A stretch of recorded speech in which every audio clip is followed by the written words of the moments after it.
CJ Flyer back with another YouTube video. Guys, it is a late Friday night in September, and there is usually no NBA news at this time of year, but what in the world just happened? Okay, so we have no more Woj bombs because Woj is done. He's retired from the inside scoop business in the NBA. So we got none other than Shams to rely on for this type of information.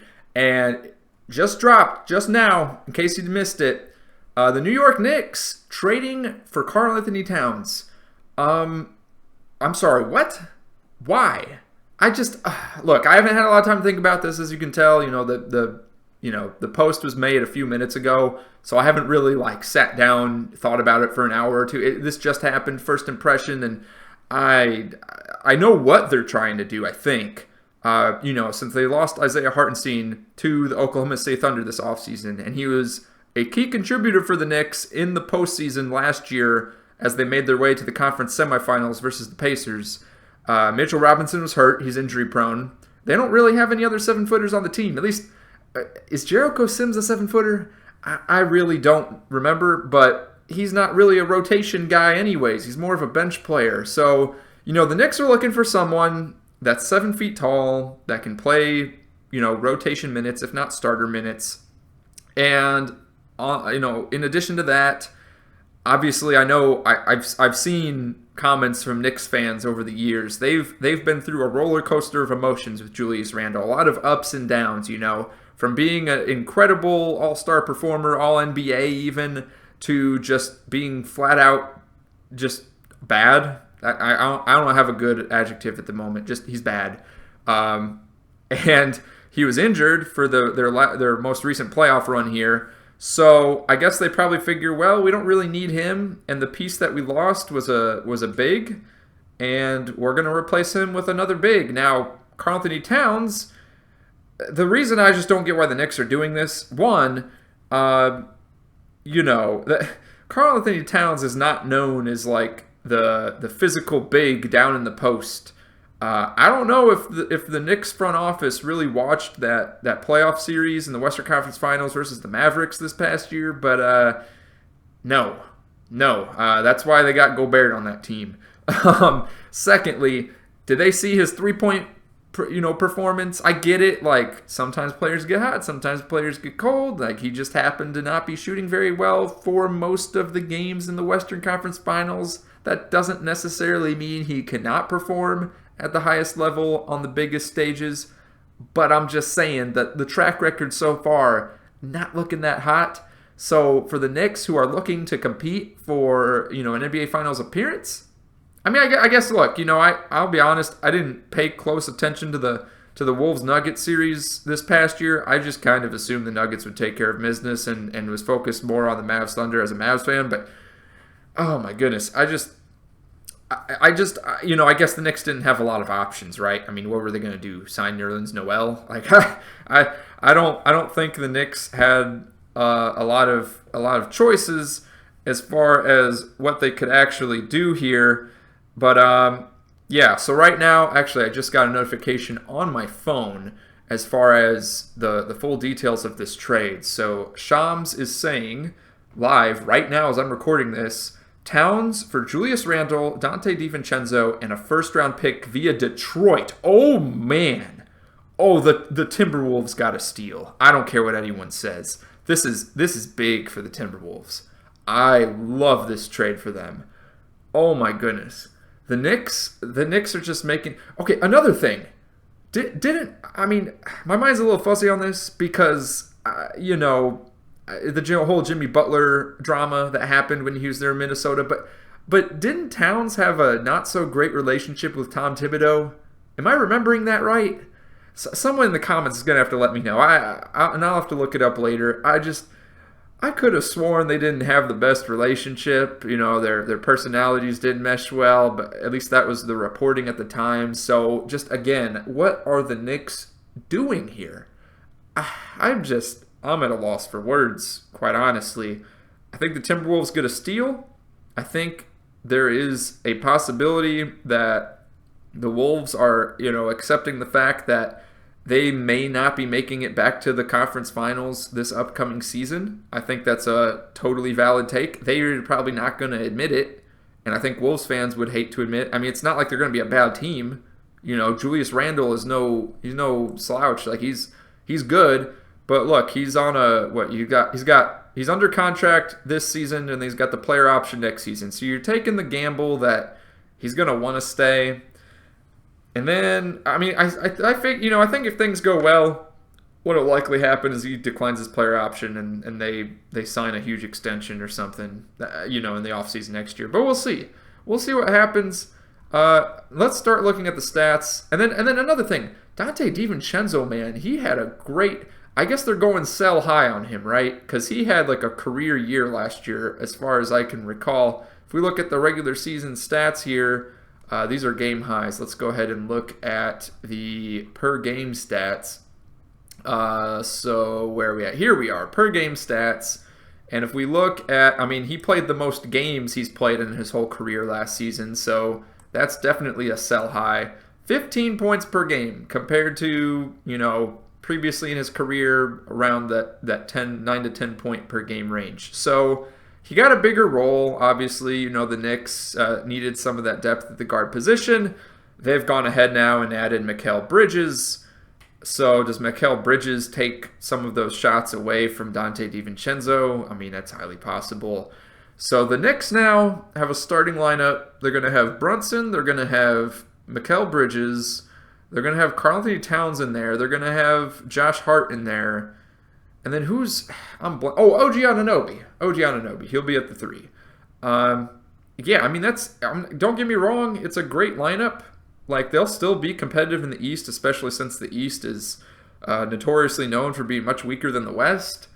I don't know. I feel like we're going to fast forward a few months into the regular season, and we're going to hear all kinds of stories about Towns not meshing well and not being right for the culture, and it will not surprise me. That is me rubbing the crystal ball and telling you right now. I'm pretty sure I would not be surprised if we see some stories coming out in a few months that things are not going well with Towns in New York. But we'll see. Towns is under contract. I mean, he just signed the extension, right?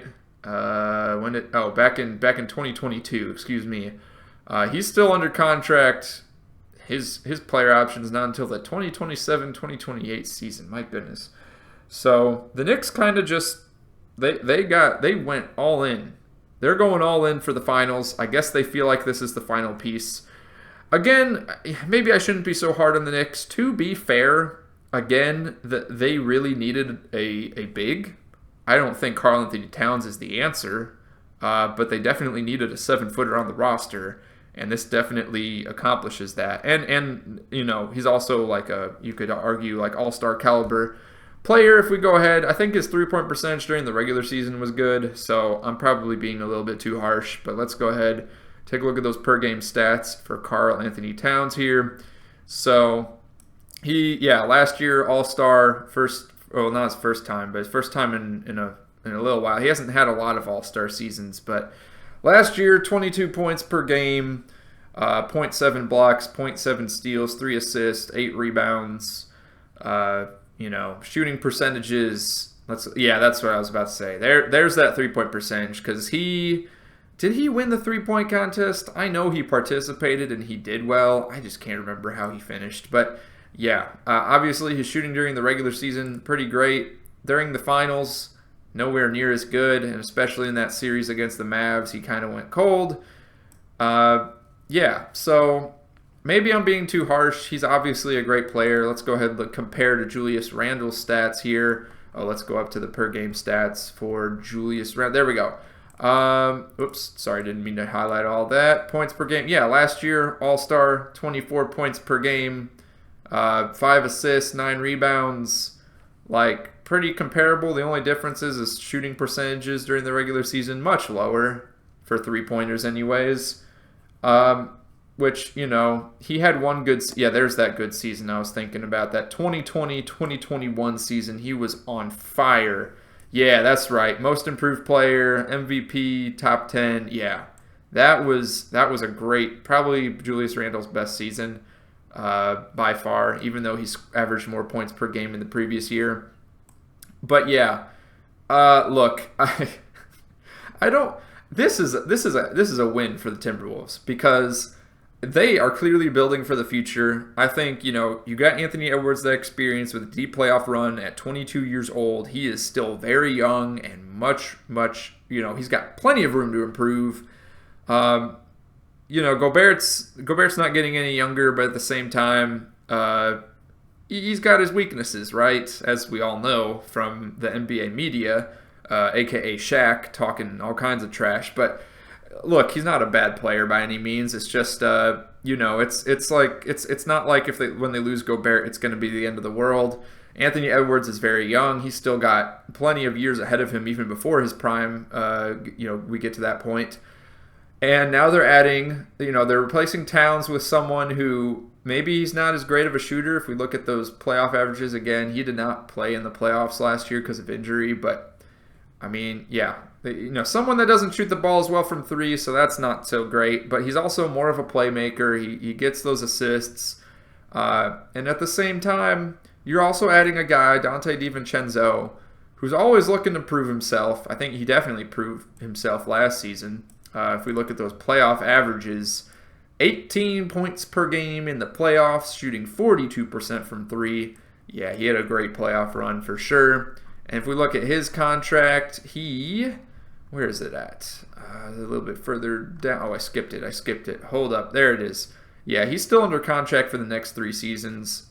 So you're going to have him hanging around for a little while, and I believe he's how old right now? Where's the age? 27. So he's still relatively young. He's probably got a good 7-8 years ahead of him. So as far as an NBA playing career.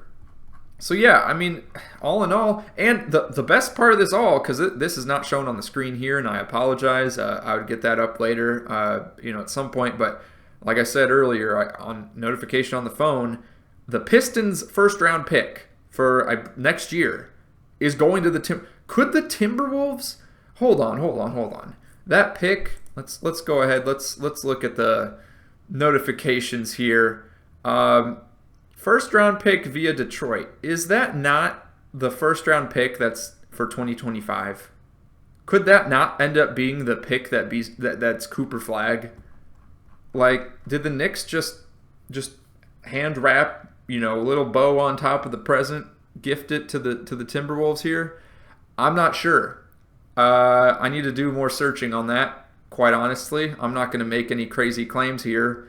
Just nonetheless, I don't care if it's a 2026 pick, 2027 pick. There might be protections on that pick too. I really don't remember. It doesn't matter if it's next year's pick or the year after that. The Pistons are absolute garbage, and they aren't. Even if they get Cooper Flag, they're not going to be a playoff team. I'll do the Charles Barkley. I guarantee it. They're not going to be a playoff team with Cooper Flag in 2025, 2026. But if the Timberwolves get Cooper Flag, oh man, we better watch out. Everyone's keeping their eyeballs on the Thunder. No. You gotta watch out for the Timberwolves. They just got real spooky. I need to look up more on that on that draft pick because I have zero clue whether that pick has protections or not. So actually, let me go ahead and look real quick. Okay, I found it, guys. I found it on RealGM.com. Here it is, the Detroit Pistons pick. It is a lottery-protected pick in 2025, so no Cooper Flag on the table for the Timberwolves, assuming this is the pick that was traded. And if that pick if it ends up, falling into the lottery, which, come on, it's the Pistons, it probably will, then it's top 11 protected in 2026. And if it falls in the top 11, then it conveys to 2027. And at that point, it's top 9 protected. And in that case, I believe that if it does not convey in that year, that I believe it's the year after that. There's a whole string of protections here. So there you have it. Let me know what you think in the comments down below. I think this trade is great for the Timberwolves. They're building not only for this year but for the future. I think they clearly have decided that Karl-Anthony Towns was not their guy as far as making a deep playoff run once again. And they found, I think, a quality replacement in Julius Randle. They also added up and coming Donte DiVincenzo. It's possible last year was a fluke, but we'll have to see. And the biggest part of this all that I haven't even mentioned yet, the Villanova Big Four is broken up. Jalen Brunson, Donte DiVincenzo, Josh Hart, and Mikal Bridges. Oh, the reunion we could have had, broken. They replaced Donte DiVincenzo with Mikal Bridges. Unbelievable. I can't believe not even one game. Not even one game. We were so close to having them all on the same court, on the same team. So sad, but it is what it is. Again, let me know in the comments down below what your thoughts are, but I think the Timberwolves, if anyone's winning this trade, it's the Timberwolves, and I think the Knicks are, they're doing what they can. Again, it's not like there's a lot of options. Yeah, I get what they were doing, and they are going all in for a win now scenario, and they don't want to gamble on Julius Randle being back to all NBA caliber, as well as Donte DiVincenzo having the lights out performance that he did last year. So there's two ways of looking at this, and we'll see how it goes, but I think the Wolves win this one. Click on the video on your screen now for another NBA discussion video.